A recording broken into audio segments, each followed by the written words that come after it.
The second psychiatric condition that's being treated with deep brain stimulation now is obsessive compulsive disorder.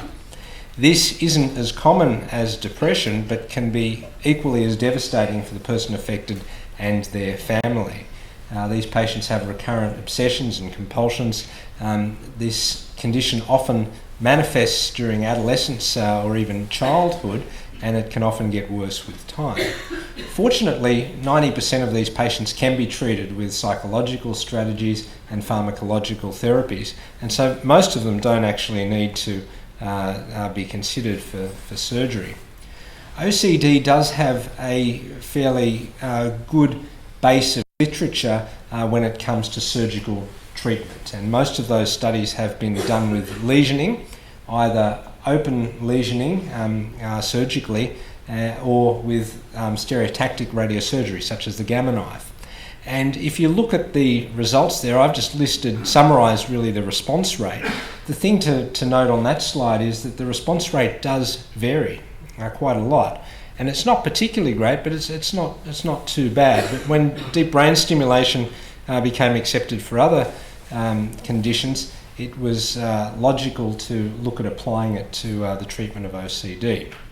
Again, like depression, you're looking at multiple targets that can be selected on the basis of our knowledge of the pathophysiology of OCD, on the basis of functional neuroimaging studies, and on the basis of response of obsessive compulsive disorder traits and signs to stimulation for other conditions, such as patients with Parkinson's disease might have had STN stimulation and their OCD features got better, so people started looking at the subthalamic nucleus. So again, the response rate there, when you look at the literature, does vary, but you're probably looking at around about 50 to 60% of patients responding. We've done 3 OCD patients. We've done a lot of patients with Tourette syndrome that have also had some OCD features, but we've done 3 patients primarily for the treatment of OCD. One of them was done last week, so we don't have much follow-up on that yet.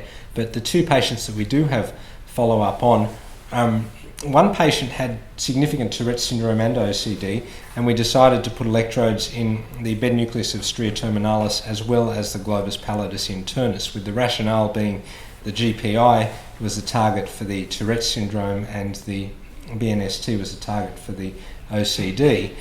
She has obtained a significant benefit, particularly when at home, but unfortunately when she goes out in public, her tics come back. So she's got a partial benefit.